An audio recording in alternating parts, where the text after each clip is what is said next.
Good morning, Pacers.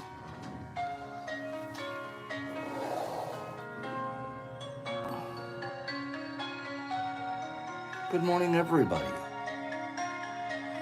Good morning out there.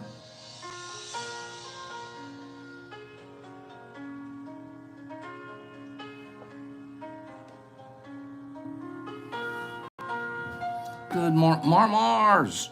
Nerdy, I'm smiling. Cleany, climbing trees. Laura, you're divine. Dustin all day. Cat, meow. Billy D, up early. Deborah, there's nothing about you that isn't a pearl. Satter, oh, the wolf. Derek Anderson, the Deester with the wrench. Good morning, everybody. Say good morning to each other, you goofballs.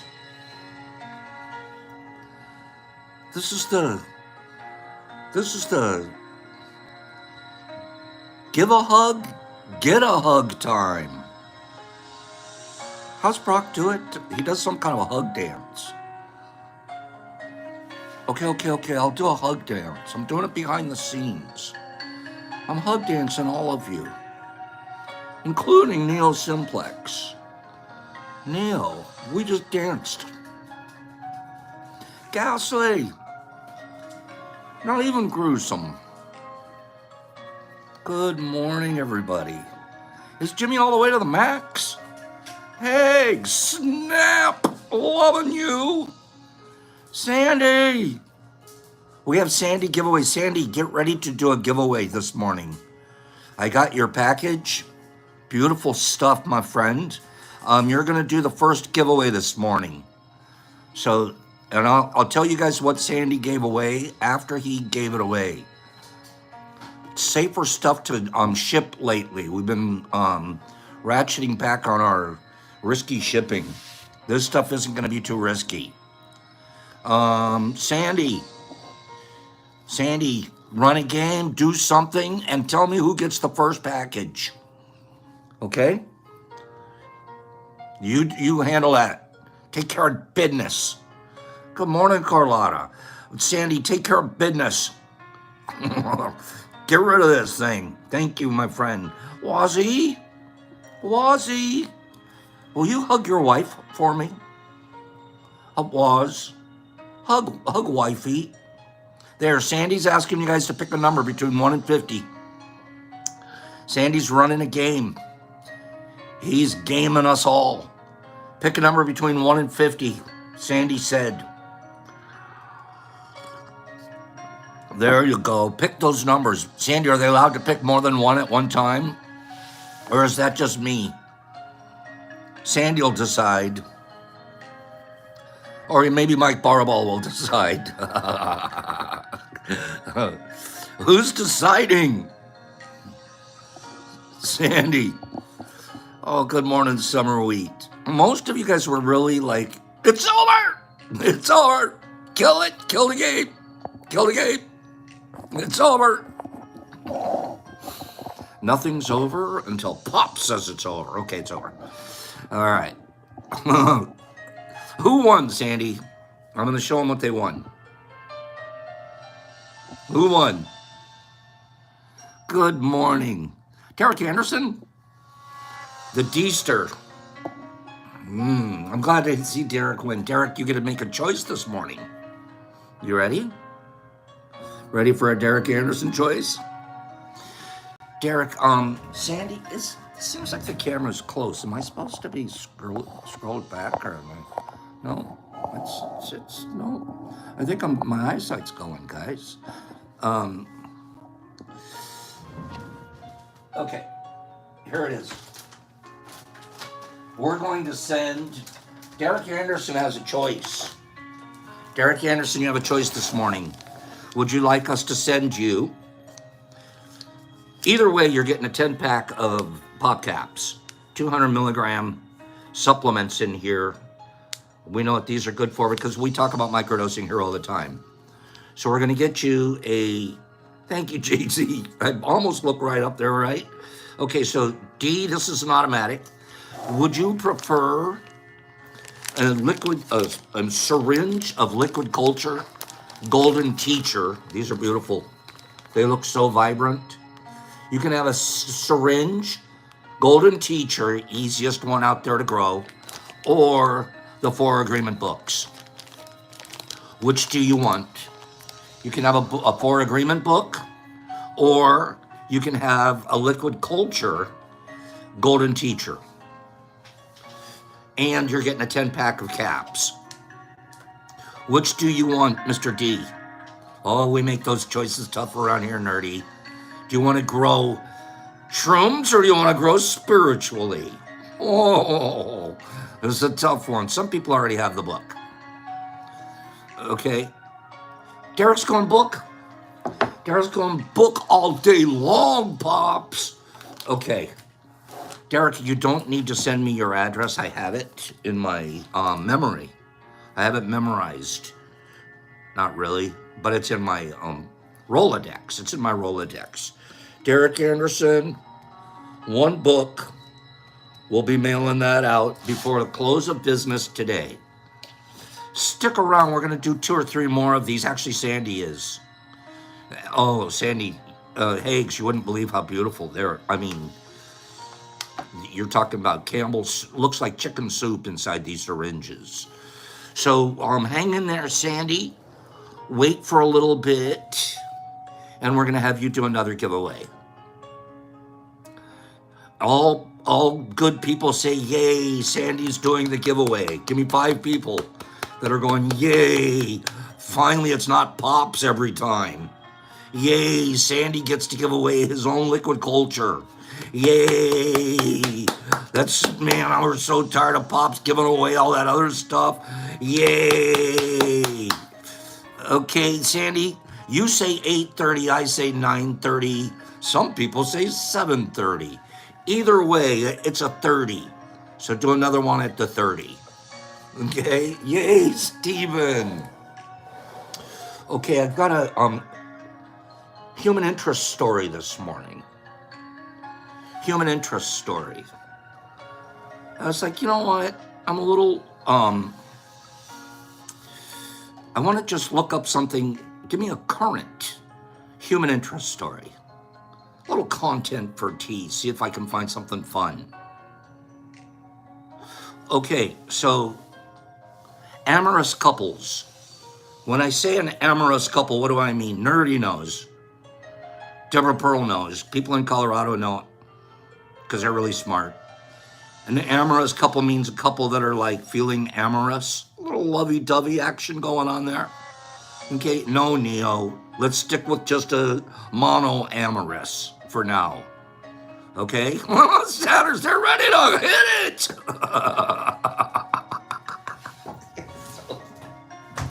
That is, all right, maybe that is it. Oh. Saturday, that was funny. Okay, so Corey's like, but Pops, amor means love. It doesn't mean they're hitting anybody. Okay, well, go talk to Satterwolf about that one. Amorous. If I love myself and my wife does that make me polyamorous? Jesus, Herbie, stop asking tough questions this early in the morning. Okay, don't do that. All right. You're feeling amorous. You're going to tell your significant other, hey, baby. Hey, baby. That's how I say it. I don't know how you guys say it, but when I'm like feeling amorous, I go Barry White with my voice. I just realized that. I go a little Barry White, and I'm like, hey, baby. Now, if some of you are gagging, I don't blame you. Nerdy. Does your voice drop an octave when you go amorous? Does it? It can't go up. It would be wrong. If it was squeaky, you can't go the other direction. Think about it. Guys, I'm just speaking to the guys right now. If you're feeling amorous, Do you drop an octave or do you go up an octave? Which one? Okay?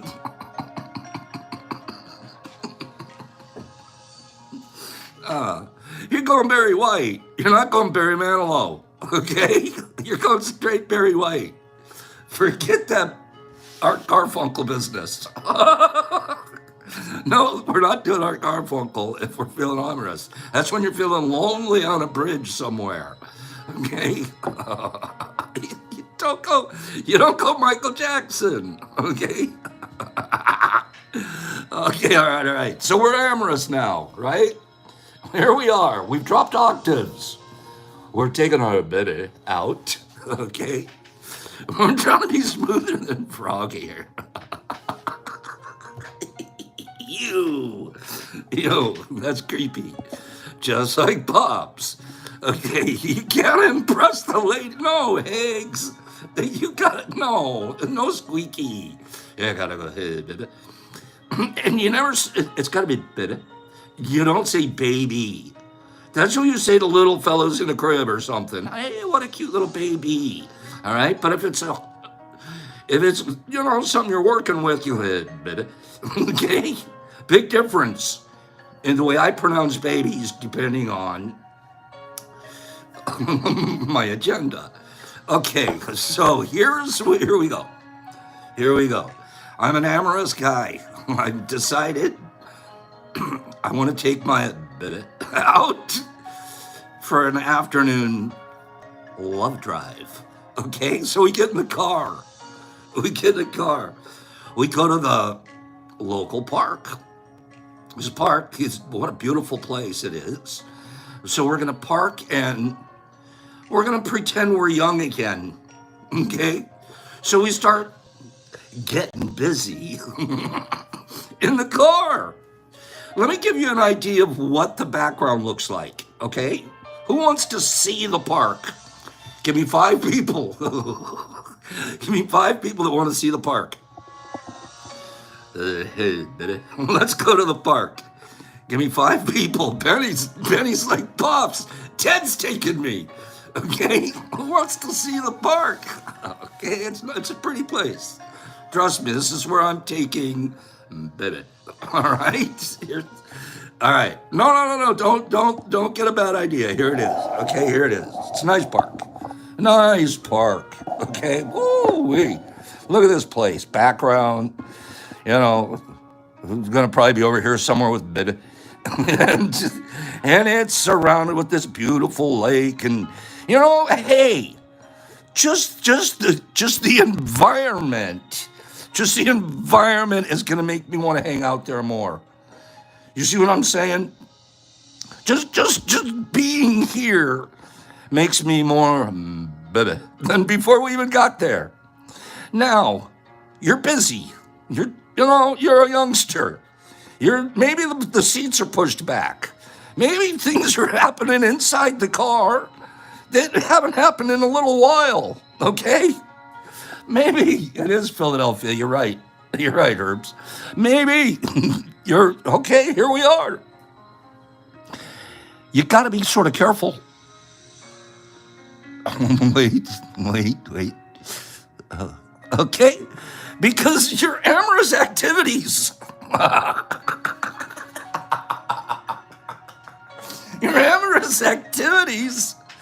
could end up just like this. You could go from you about 30 seconds ago, you were having amorous activities. The next thing you know, oh man. Oh gosh, darn it. The next thing you know, there's the car.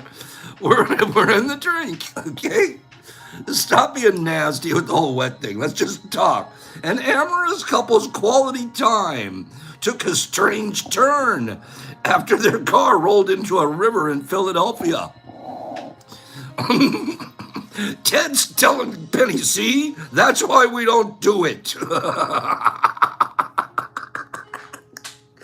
Ted, you owe me one. Okay? Now you're off the hook. This incident happened in the early hours of Wednesday, August 28th in Fairmount Park. Okay, per the authorities, the vehicle, which was parked along the roadway, was found in the water of the Schuylkill River at about 4:27 a.m. in the morning. Okay, a police representative told NBC Philadelphia they believe the pair were, the police officer's words, getting busy when the vehicle was accidentally shifted into gear and rolled into the water. I'm really confused, getting busy guy. You don't know where the ignition is? You can't turn it off? Like, what you do? You just pulled over and slipped it into neutral? I'm so confused. Okay? Why was the car still running, Mr. Ramirez? Okay, a spokesperson said the couple were enjoying each other's company at the time of the incident. Per the outlet, both individuals, okay, none of you have asked, did they survive? None of you have said, are they okay? Yes, they're okay. Per the outlet, both individuals inside the car were able to safely get out of the vehicle while it was in the water, and no one was physically injured. This is the second time in 2 weeks that a car has ended up in the Schuylkill River. The last time was they found a dead body. Okay, so that's where we went with our public display, PDAs, public displays of affection. Honey, why don't you ever give me public displays of attention? Let me show you an article, hon. Okay.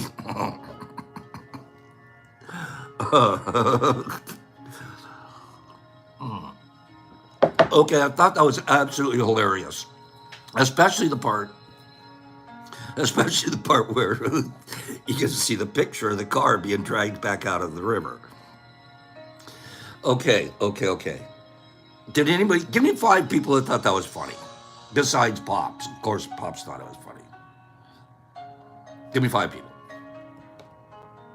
I'm waiting.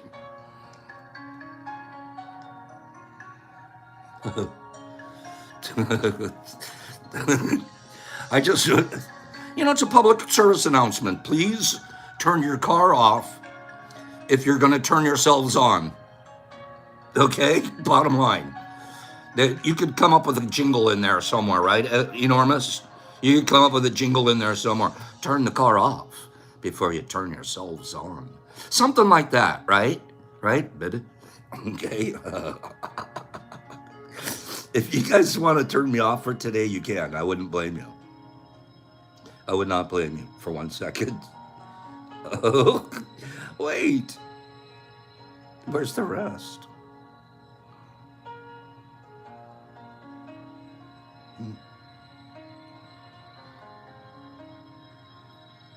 Okay, give me 1 second. I'll say hello to each other and stuff. Actually, Sandy, do that giveaway. I'm trying to find something.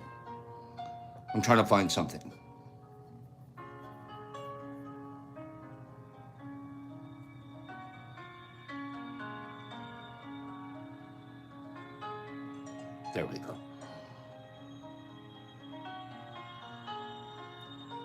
Okay. Oh, and let me grab a napkin. I'll be right back.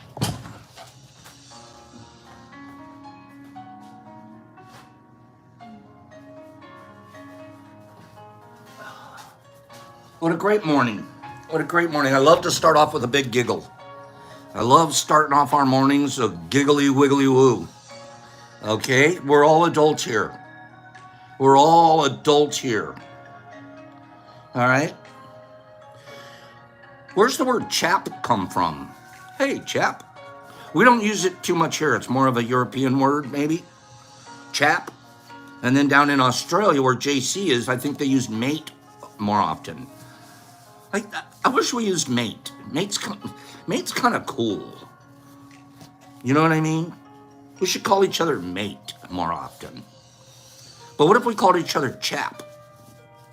Chap. Where does the word chap come from? When you call a guy, hey bud, hey pal, hey chap. Homeboy says it's an old English word for respect to fellow people. Okay, that's a thought. Funny, I agree. I like mate or chap instead of bro. I'm over bro. You know what's even worse? Bra. Bra. Why do I have to call a guy a woman's clothing article? She's not a bra. I mean, my buddy's not a bra. No. I don't need to call him. Why don't I just call him, hey, panties? What up, panty? I don't want to do that. I'm not calling him bra. I'm not calling him panty. I'm not calling him bikini. No. Okay? Bro is that's it. Bra? I feel like I'm on a surfboard still or something. Okay. Chap. Let's do chap. The word is derived from the old word chapman. Chapman, which means a merchant or a trader. A chapman was a merchant or a trader. Bra sounds douchey, right, Nippy? It sounds douchey. It shouldn't, because most of the bra guys are like super cool. Like they just got through smoking a reefer. They got their conch shells on, flip-flopping it. They're cool dudes. Don't get me wrong. But I like what Haig said. Let's do the whole word brother. How hard is it to say brother? Okay? We're all agreeing with Nippy. What are we, a bunch of Midwestern, like, basement dwellers? The puka necklace, that's what it was, Herbs. I had one. You couldn't grow up in Southern California, Santa Monica, without one. You couldn't. You literally almost weren't allowed. It was almost part of your school outfit. If you didn't have a puka necklace as a kid, OP shorts too. You got to have your OP shorts. OP or die. With the big old corduroy. Anyways, chap. We're still talking about chap. The word is derived from the old word chapman, which means a merchant or a trader. It in turn was derived from the word keepman. The word keep meant, and keep is spelled C-E-A-P. The word keep meant to sell. A chapman was a salesman. He's out there to chap you. I'm going to sell you something. I didn't know that. A chapman was a merchant or a trader. Chap, cheap, sale. Okay. That's a good one.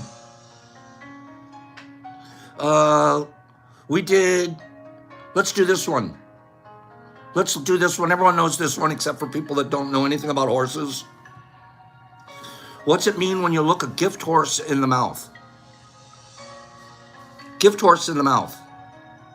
Somebody gave you something. You don't really. You looked a gift horse in the mouth. You went. What's it? What is it? The old saying comes from, don't examine a gift too closely. You can tell a horse's age by looking at its teeth, which is why people said, looked a horse in the mouth. You would go and open up the horse's mouth and check its teeth and stuff like that and go, yep, good horse. You would do that before you took your gift. You'd open it up. Logs and I do this all the time. We don't look a gift horse in the mouth. We look a gift box in the mouth, in the lid. Before we accept it, we open it up and we look at it real close. And we make sure that it's got everything that we need. Then we go, okay, I'll take that gift. That's good enough. If not, it's No, no, thanks. Okay? So, a gift box in the lid. All right. All right. If you're dyed in the wool, if you're dyed in the wool, what does that mean? Dyed in the wool. See, we don't do that too much anymore because we don't make our own clothes. We don't take sheep or flax or something like that, wool, spin it, and then turn it into something, not like we used to. But dyed in the wool means this. There's a difference in the quality of dyeing something. If you dyed something while it was still just a string of wool, before you started weaving them all together, that's called dyed in the wool. If you string everything together and then you dip that piece of fabric into the dye and bring it out, it still looks pretty much like the other guys, but that's called dyed in the piece. You have a dyed in the wool and you have a dyed in the piece. The dyed in the wool was dyed before it was woven, and it keeps the color better. Therefore, the wool dyed after weaving is also called dyed in the piece. So, it's dyed in the wool is a quality issue. If you say it's dyed in the wool, you're saying it's in the intrinsic part of the process. You don't know this one. You don't know this one. You think you know, but you don't. Feet of clay. Feet of clay. We all know it's sort of what it means. It means you're kind of slow. You're kind of stuck where you are. You've got feet of clay, right? You're not really moving. Feet of clay. We all contextually we know what it means. Where did it come from? Where did it come from? Here's another one. JW.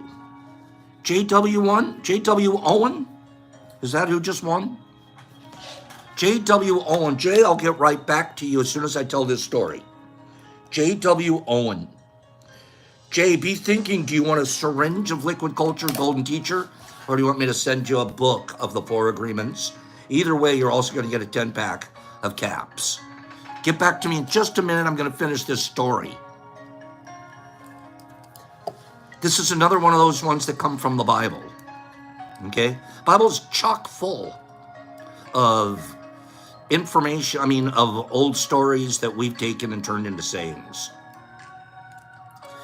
If a person we admire has a fatal weakness, we say they have a feet of clay. This phrase comes from the Bible. King Nebuchadnezzar dreamed of a statue. You guys remember that story where Daniel was in the lion's den and he had to call Daniel out to interpret his dream? Do you remember that that's one of those stories. Daniel, I just had a dream. There was a statue in it. It had a head of gold, arms and chest of silver. It had a belly and thighs of bronze, and its legs were iron. However, Daniel, its feet were made of a mixture of iron and clay.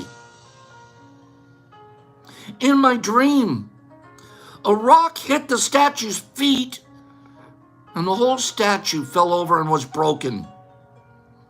Daniel, if you want to save your life, you're going to have to interpret that and tell me, what does it mean? Daniel interpreted the dream to be a series of empires, all of which would eventually be destroyed by the bottom empire. Okay, so that's the true story. That's where it came from.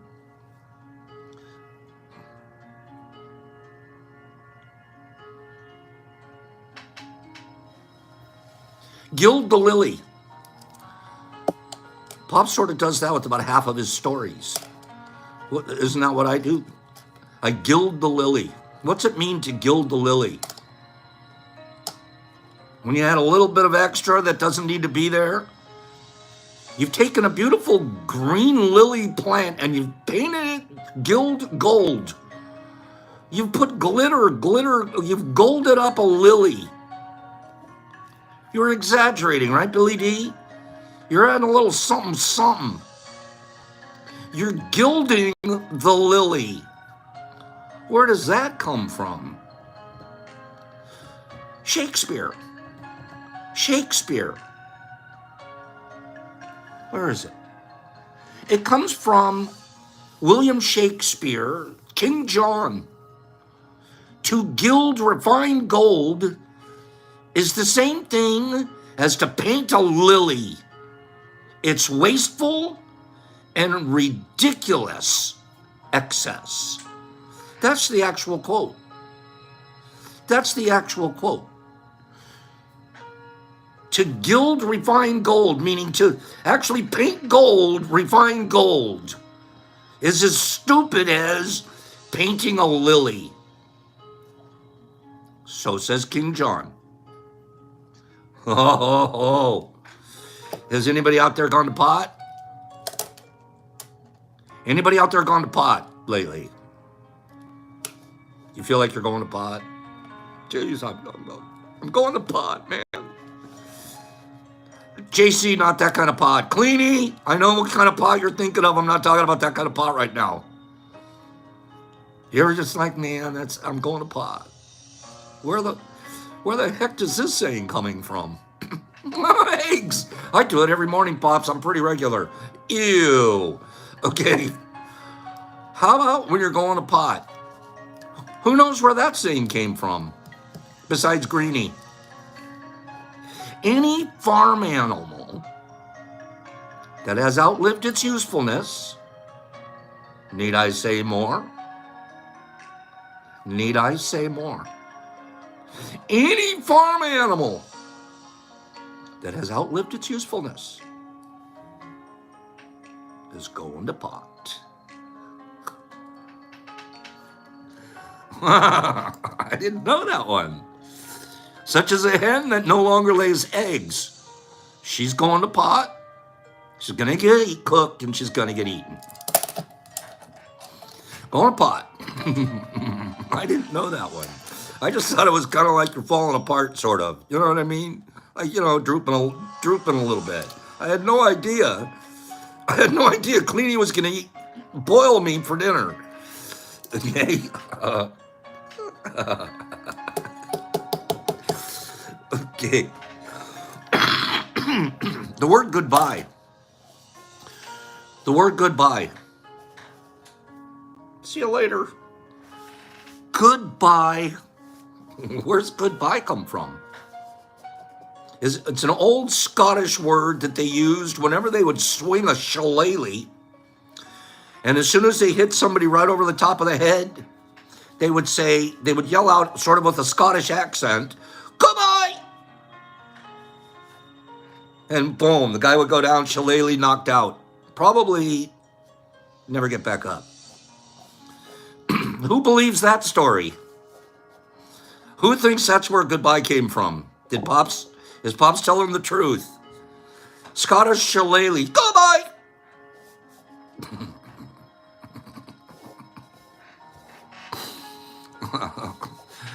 Higgs, am I telling the truth? Well, maybe it's a boomerang in New Zealand. Am I telling the truth? Is this a truth one? Is this a good story or a bad story? Is it truth or a non-truth? Goodbye! Boom! Down he goes. Goodbye. And then after that, Scotland, they makes us get to zonk. All right, goodbye.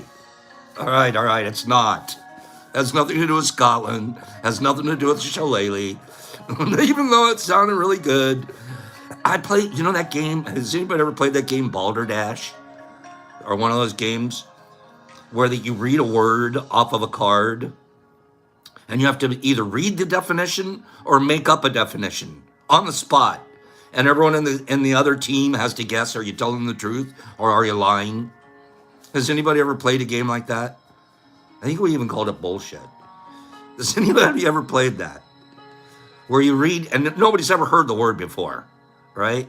But you can make up whatever. Oh, I think that's a Chinese dirigible. They use those. They've been using those in China to get over the Great Wall. Kimberly, you're good at balderdash. I believe it. I believe it because you're full of it. No, I mean because you're really smart. I'm like the balderdash champion of all champions that's never lost a champ. Call me Uncle Balder. Call me Uncle Baldy. Nobody's ever beat Pops at balderdash. Because you got to be able to tell a good story straight. Make it sound like it's a shillelagh. Goodbye. All right? Where did goodbye come from? Pictionary is pretty fun too, but I'm not as good a drawer as I am a BS artist. Goodbye. You know where it comes from? It's a contraction. Smashing together these words smashed together, contracted together. God be with you, ye. God be with ye. Goodbye. God be with ye. This one I'm not lying. This one I'm not balderdashing you. I'm not shillelagh over the head. This is what the book says. Goodbye is a contract. I didn't know that. I didn't. Every time I say goodbye to somebody, I'm telling them, God be with ye. Give me 5 people that didn't know that one. Yeah, homeboy wrote it out. Herbie, God be with ye. That's pretty neat. That's pretty neat. Okay?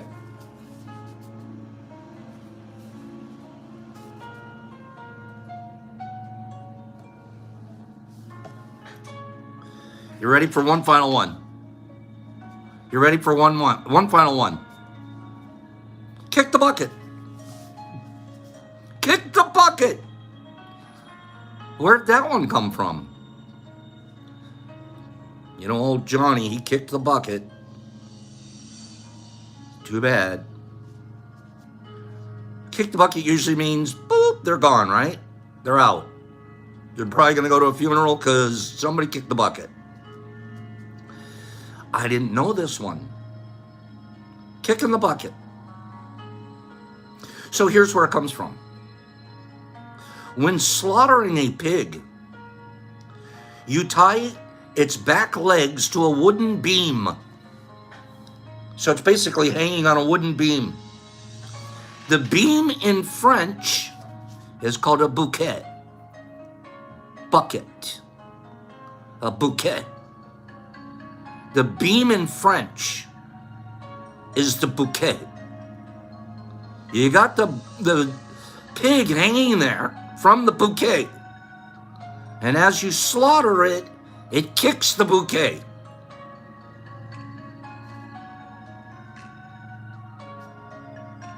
Kick the bucket. Didn't know that one. Did not know that one. It's spelled, the French word is spelled B-U-Q-U-E-T.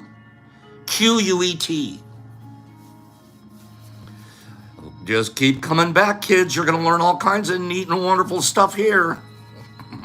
Jade, isn't it? Give me 5 people that were interested in this new stuff that we learned today. You want to do some more tomorrow? You want to do some more tomorrow? Come on, give me some affirmation. I think these are fun. I'm learning. Some of these I've never heard. You hear them all the time, but where do they come from? Why do we say them? We do it all the time. We don't even know it. Oh, because we're programmed. Oh, but anyways. Yeah. So let's do this again tomorrow. We'll pick up this list. I think we're learning.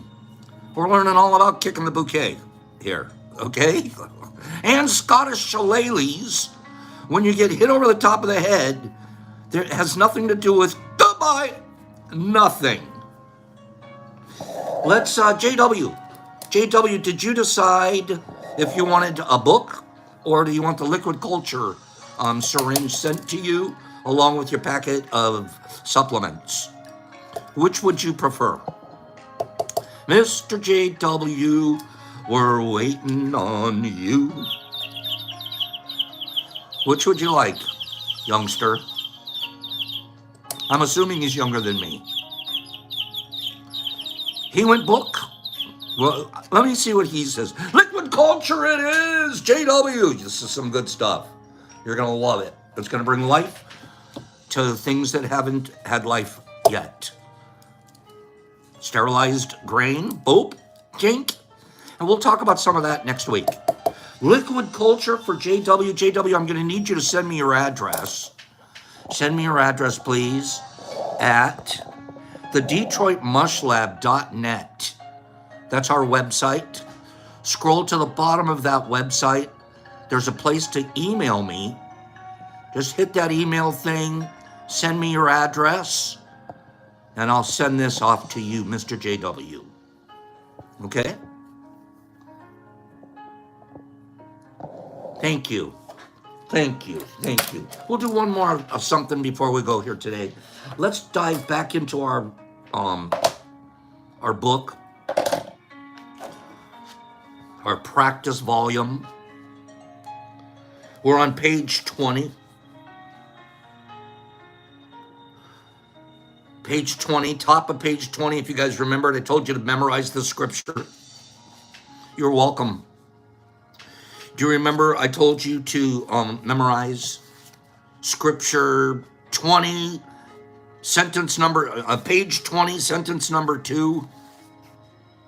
And the limit of your self-abuse is exactly the limit that you will tolerate from someone else. It's literally, like I said yesterday, one of my favorite lines out of this whole book. Because it's our foundation. It's like, how much abuse will we put up with? Well, how much do I abuse myself? The more self-love last month we were really covering self-love. Self-love is the exact opposite of self-abuse.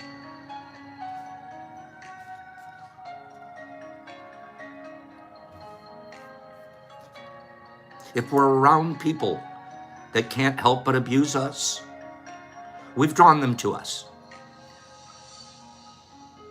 We have drawn them. We abused people draw abusers to them, and vice versa. Abusers go out and find people they can abuse. And when I'm talking about abuse here, it's not all physical. We spiritually abuse people. We emotionally abuse them. In many ways, we psychologically abuse them. We expectationally abuse them. We put expectations on people they can't possibly live up to. But we don't consider it because we've never lived 1 second in their skin. We don't know what it feels like to wake up in the morning. Is there an ache or a pain, a weird thought? We have zero clue what it's like to live in another person's skin, ever, ever, ever. The only thing you'll ever know is your own. Everything else is observation and your subjective opinion about your observation. It can't be objective because you're not living in that skin.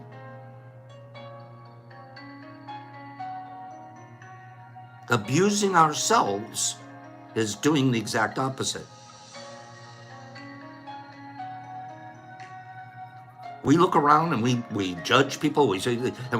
I have no idea what it took for that person to get to the point where they did what they did. I don't know if I could have even survived if I went through all the things they went through. I don't know. They could be 50 times stronger than me and I'm looking at them and calling them a coward. I don't know. So I don't do it. anymore. I used to do it for a living. Judge you. Tell you you're going to hell because you don't believe what I believe. Shame on that. Shame on me. I don't know. I don't. Even the people we're living with, we don't know. They hide themselves from you.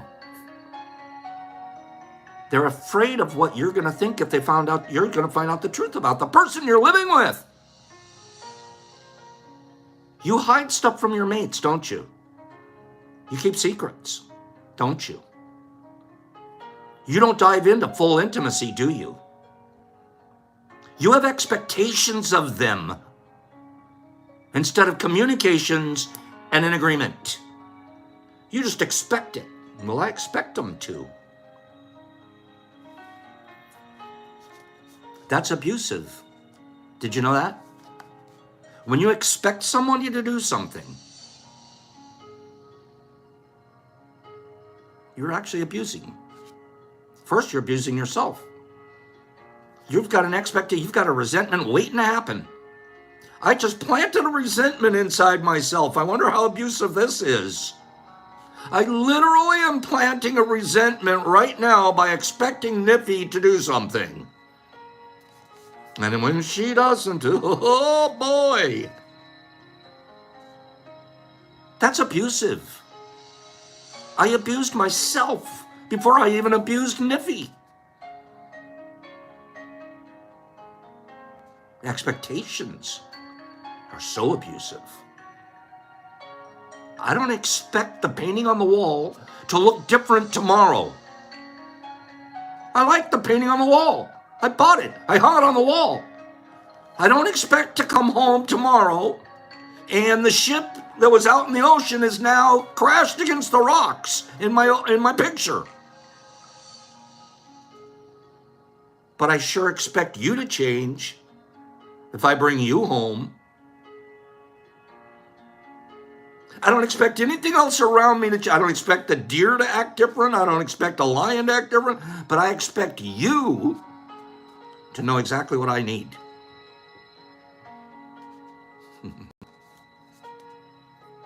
That's abusive. To yourself first, because there's no peace there. There's no place to live kindly there. You're living in a matote. That's a really foggy place. And we don't just have expectations of one person. We have them of thousands of people. Well, this is what I expect from my government, and this is what I expect from the police, and this is what I expect from my next door neighbor. This is what I expect from my mom, for sure. My son better. We have expectations. We don't even know it. We were programmed to expect. And then be disappointed and pissed off when people didn't meet your expectations. Abusive.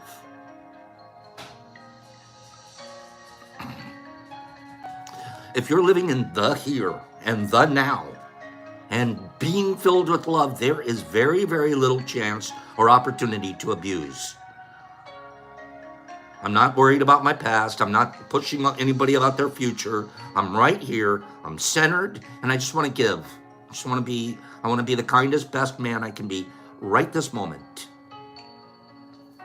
It's going to be hard to abuse myself in that mindset. And when I'm in that mindset, I will accept no abuse. I will accept no abuse. If somebody's coming at me, I'll either avoid them or turn them off. Because my mindset doesn't need it. I love myself too much to allow it.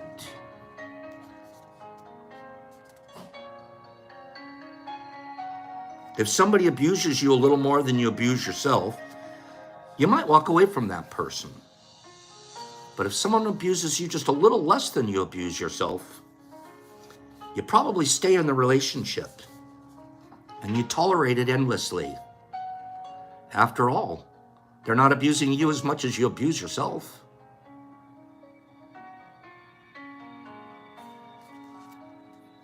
If you abuse yourself very badly, you can even tolerate somebody who beats you up. Of course, this is physical, but they also beat you up emotionally. They also beat you up spiritually. My wife, my ex-wife, growing up, our relationship, I was abused spiritually.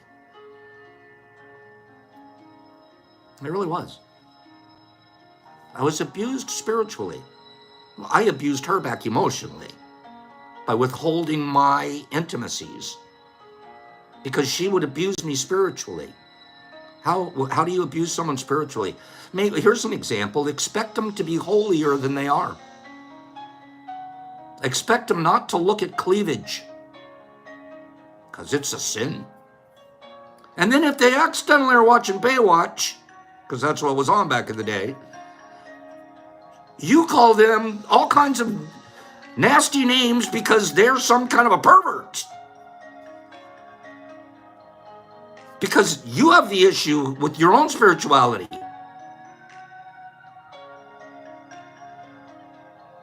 So you put it on other people.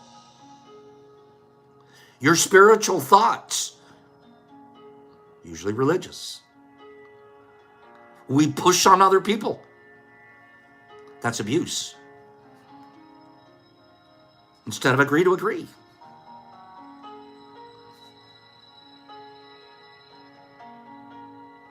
But I didn't abuse myself but I put up with it. You know why? Because I was abusing myself worse every day. You know how? I've told you guys this story 100 times. By being a hypocrite. By going out and being a hypocrite on a daily basis. Knowing I'm a hypocrite. Well, if you're going to abuse me at home for some of my other spiritual flaws, I kind of deserve it. Deep down inside, you're right. I am a bad guy. No, I'm not. No, I'm not. And I was following worldly programs. I'm allowed to look at a boob if I want to, and it's not a sin. And I'm allowed to help people when I want to. And I can do it without being a hypocrite.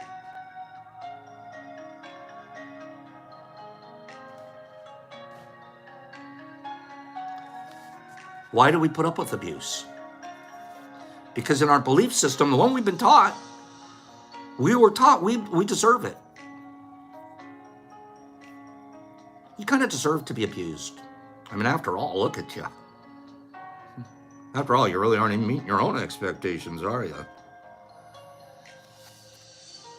We have literally mentally believed that we deserve it. The person is doing me a favor by being with me. I'm a bigger loser than they'll ever know. Thanks for at least hanging in there with me. Relationships that I'm not good enough. I'm not worthy. But thanks for hanging in there with me. Pure abuse. And every one of them is marked with injustice. I'll tell you why. 3 days ago, we talked about justice. Justice is making somebody pay once.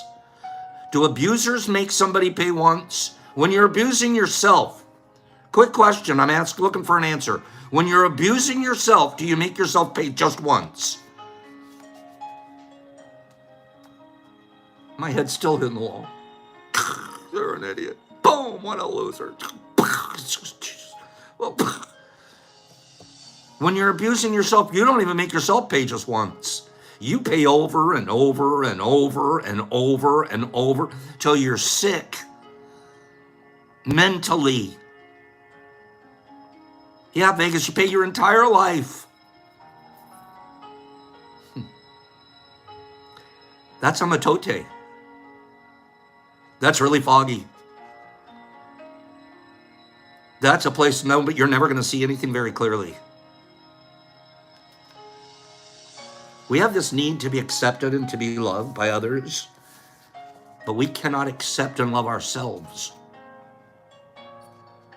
We see this all the time. I can give you a list of 10 great things about you, but ask me to say 3 about myself, and I'm like, well, I wasn't programmed to tell myself nice things about myself. That's selfish. That's bragging. Yeah, no, the world taught me that. It's not. That's self-love. That's self-image. When I believe those things, I'm more impeccable because I want to hold on to those truths. I believe I'm a good person, so I practice it. I believe I'm a loser, I'll practice that. I believe I'm a great drug dealer, I'm gonna probably move a few pounds this week. I believe I'm a healer, I'm gonna probably grow a bunch of shrooms this week.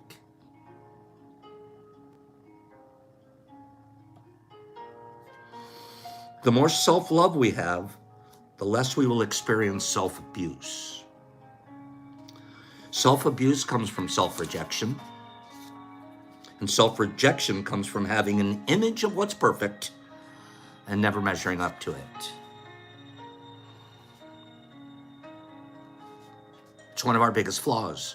This is what I would look like if I was perfect, but I never really look like that, so I must be a loser.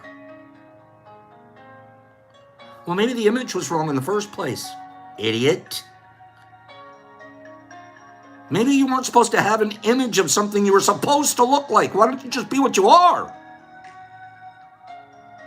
Well, it only takes 62 years to figure that one out.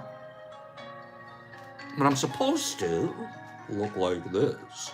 And I'm supposed to drop my voice an octave when I'm talking to my baby. No, that's not me. Barry White programmed that one into me.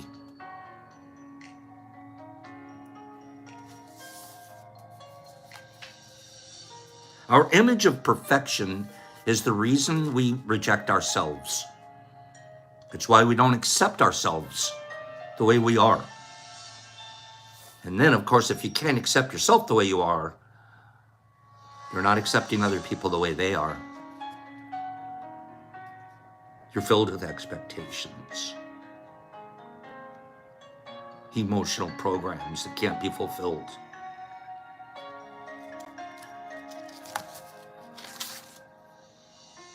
I'm going to read this.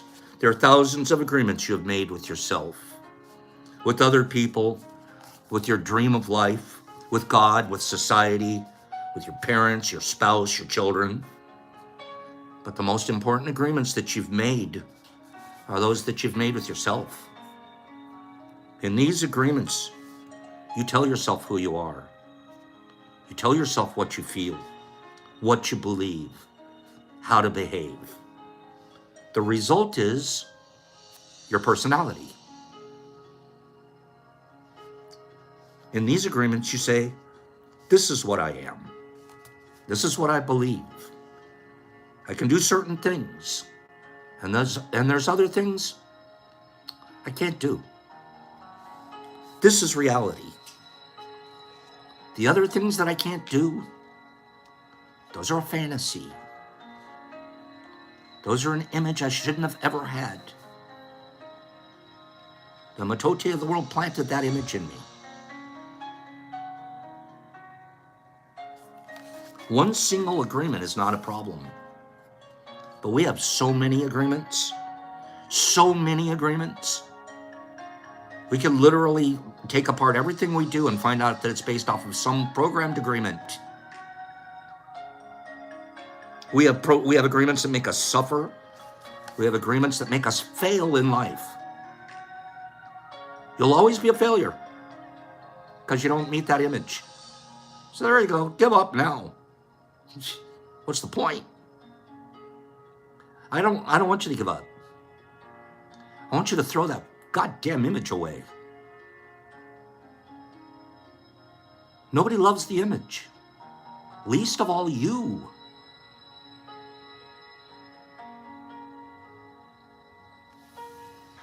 If you want to live a life of joy and fulfillment, you have to find the courage to break these agreements that we have that are fear-based and the ones that claim our personal power. The agreements that come from fear require us to expend a lot of energy.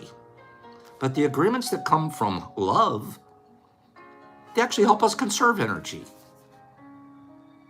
It's so counterintuitive. I don't spend a lot of energy expending love, but I sure do when I'm hiding behind the curtain. When I'm holding on to the door, nobody can come in. When I won't let you look at the closet, no! That's a lot of energy. When I'm filled with love, I just open the blinds to the house and whoever knocks on the door, come on in. What a difference. Each of us is born with a certain amount of personal power. Unfortunately, we spend that power first to create all these agreements, and then we continue to expend that power to keep the agreements. This personal power that we have, we spend it keeping the agreements. The world's dreams agreements. Remember, you're afraid you won't be liked if you don't. They won't like you. You won't be accepted.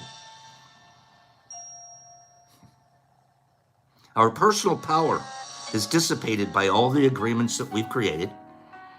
I'm almost done. One more paragraph. Our personal power is dissipated by all the agreements we've created. And the result is we end up feeling powerless. It's a very normal position to be. Most people feel powerless, so they just float along. Even more aren't even conscious of it, the fact they're just floating along. When you reach a point where you're getting enlightened like we are here, your personal power gets back in your hands. How can we change the entire dream of our life when we have no power to change even the smallest agreement?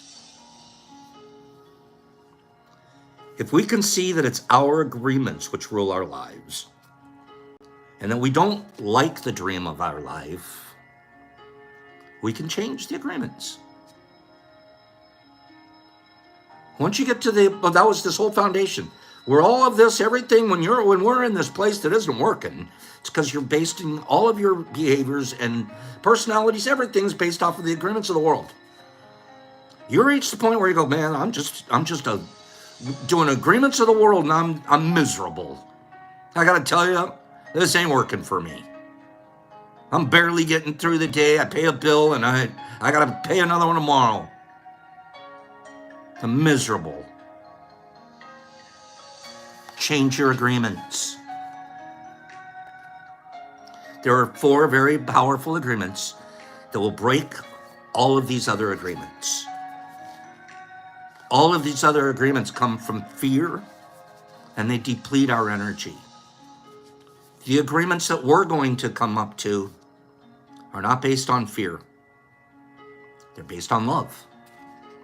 4 agreements based off love that don't take our power away from us, but give us more. That sounds like a pretty good deal to me. Each time you break an agreement, all the power you use to create it returns to you. If you adopt these 4 new agreements, they will create enough personal power for you to change the entire system of your old agreements. You need a very strong will in order to adopt the 4 agreements. I'm not sure about that. It isn't willpower. Willpower is where we go and then we think we don't have enough of it, so we keep on drugging. Well, it must be because I don't have a lot of willpower. No, it's because you have a disease. No, it's because the program's bigger than you. So willpower is something that we use against ourselves. Well, he has stronger willpower than I do. I'm a weakling. I used to think that. I have to be weak or I wouldn't be doing what I'm doing. No, I'm living the world's programs. Willpower it gets tricky. What I would say here, instead of you have to have strong will, I don't believe that. I say you have to practice. I know. Just practice. You put in the time, 15 minutes a day. Whatever it is you're practicing, you're gonna get better at it. Our problem is we don't practice. We sit around, we talk about it, we buy the book, we read it for a minute, we set it on a shelf. Boy, that was a great book. Which of the agreements are you practicing today? Which one is you super duper involved in, and you're just making sure that you've got the idea and that you're practicing. And that's why Tea with Pops is such a good place to be for me and for many, many, many, many others, because this is our practice point. Even if you don't have time for the rest of your day to practice, you've practiced by sitting there politely and listening. And in many cases, commenting in positive ways that are helping everybody understand. That's practice. You guys are practicing. And we will grow if we practice. I don't know if it takes strong will, if it takes courage. I don't want to use any of those words. I just know I just got to show up. If I practice, one day at a time, I'm going to get more sober. I'm going to start thinking more clearly. I'm going to get healthier. Here's a brag, but it's a self-love thing. There's very few people out there reading like Pops does. I believe in it. I believe in my brain. Look at my IG post today. 200 straight days of reading. 145 straight weeks of reading. The only reason that it's only 200, should be about 400 and something, is because one day I was so sick I didn't read. I just laid in bed. That was 200 days ago today. Yesterday. How did I get to 200? How did I get to 200? Did I wake up one day and I said, man, I'm going to be a great reader and I'm going to be at 200 tomorrow? And if I don't get to 200 tomorrow, I quit. How did I get to 200 straight days? And that's just that book. That's just the Kindle book. I have other books that I read too. How did I get there? Practice. It didn't take a strong will. It didn't take courage. It didn't take some extraordinary ability that I have that no one else has. It took practice. It took me wanting to do it. I want a streak of days together. I want new agreements. I want to change the way I think.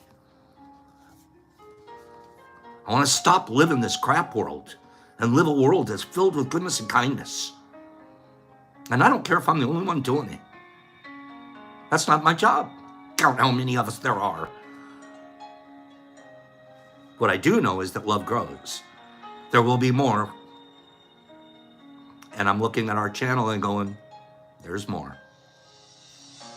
Am I right? Am I right?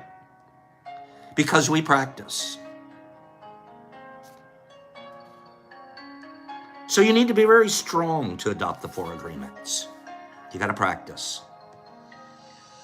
But if you can begin to live your life with these agreements, the transformation in your life will be amazing.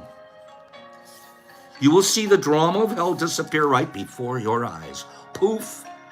And this isn't even a lie. I remember the first time I read this, I was, I don't know, man. It sounds like a hokey pokey, hocus pocusy stuff.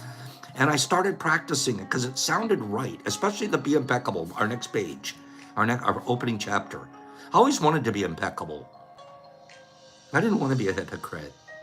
I always wanted to be impeccable. And I'm not all the time. But I want to practice it. I want to practice being impeccable instead of practicing being an asshole. I want to practice being all of the things that come with impeccability. Because what it really means is I'm not missing the mark as often as I used to. And we'll figure that out in the next chapter. Impeccable just means we hit the mark. We become really good archers. You will see the dream of hell disappear right before your eyes. You start hitting the mark. You start hitting bullseyes. Some of us haven't hit a bullseye in a long time. Admit it. You haven't hit a bullseye in a long time. How good's it going to feel to hit your bullseye? And do you hit the bullseye the first time you pull the bow? Do you? Do you hit the bullseye of the very first, I'm going to stand up here and I'm going to get 200 days in a row reading? No. No. If you did, it was pure luck, but you're not hitting it the second time. You hit a bullseye because you practice. You will see the drama of hell disappear right before your very eyes. Oh, Derek, that was me. Oh, that was me. Especially when you're a phony baloney hypocrite. You might as well be blind, turn in circles and just shoot somewhere. Because you're not shooting at anything real. You're a phony baloney. Just put a blindfold on me, turn me around, and tell me to shoot. Good luck hitting a bullseye that way, Pops. It's easy to take the blindfold off. See what you used to be like. What do you want to be like? How do you get there? And there's one other trick that the humans do. All the nature animals do it too. You're going to be like the people you hang around. Who you hanging around? You will be like the people you hang around. Who is that? People practicing? Or people spreading emotional poison on a daily basis? You could go get on the phone and call one of them. Instead of living in a dream of hell, you will be creating a new dream. Your personal dream of heaven. Tomorrow we start the first agreement, being impeccable with your word. Good stuff here today. Thank you guys for being here. Let's do one more giveaway. I'm going to give away the book. I want to give away this book. Give me the first person to give me a number between the book and a pack of micro caps. Give me a number between 30 and 50. Give me a number between 30 and 50. Thank you, Niffy. This book is amazing, and so are all of us here, because we're here for the right reasons. Give me a number between 30 and 50, and you can put up to 3 of them at one time on your line. Okay? Give me a number. Penny Pack got it. Penny. Penny, Penny, Penny. Penny, do you have the book? Penny, do you have the book real quick? Penny, the number was 48. The number was 48. 48. Penny Pack. Does Penny have this book? She says, I want the book. You got it. It's coming to you, Penny.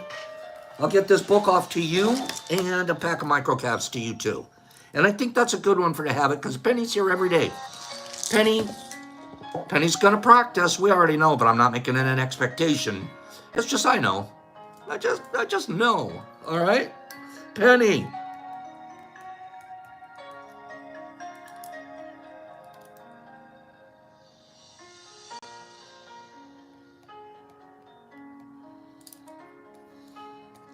Remind me one more time, Derek Anderson, did you pick the book or the liquid culture? Give me one more time, Derek. Did you pick Derek Anderson? Did you pick the book or the liquid culture? I apologize. He wanted the liquid culture. Thank you. Thank you. Thank you. Thank you. No, now he's back to the book. Okay, book. Book. Book.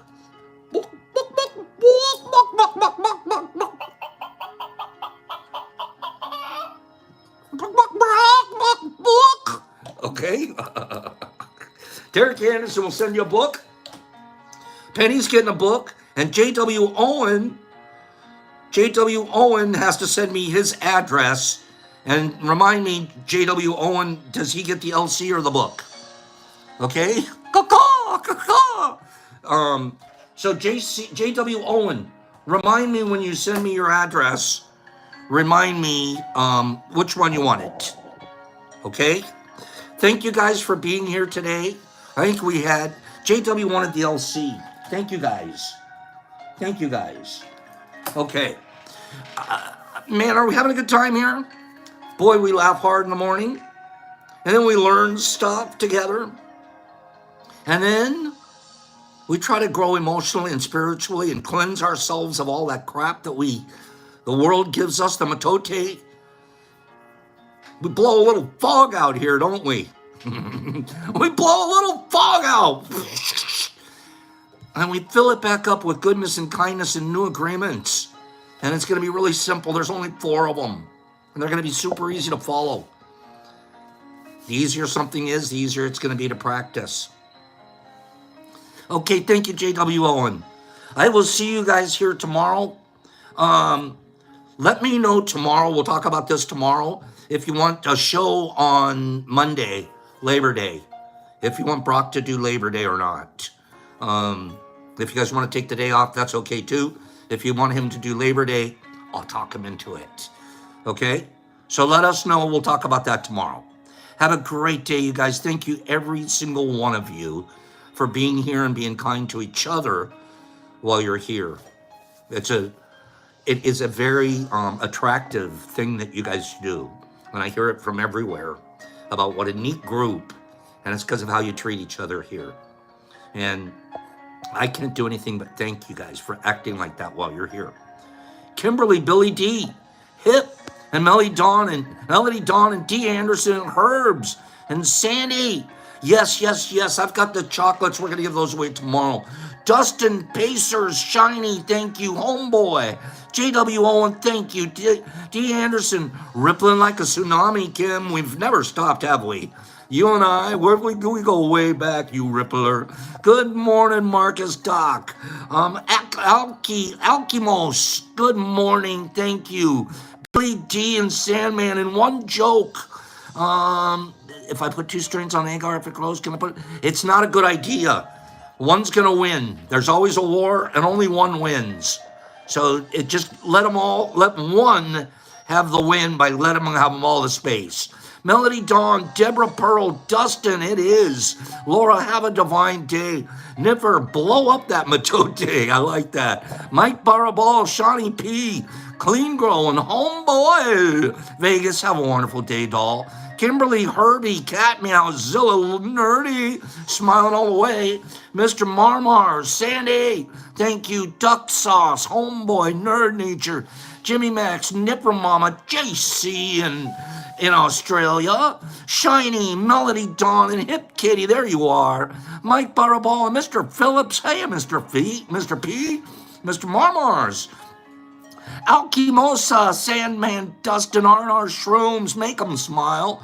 Joe D's, nice to see you. Hip Kitty, Pacers, Green Table, Trent, Homie, Tiffany, Penny Ben, Herbs, Jolie Cantor, that's my girl right there. One Joke, Tree Stump, Sandy, Shy.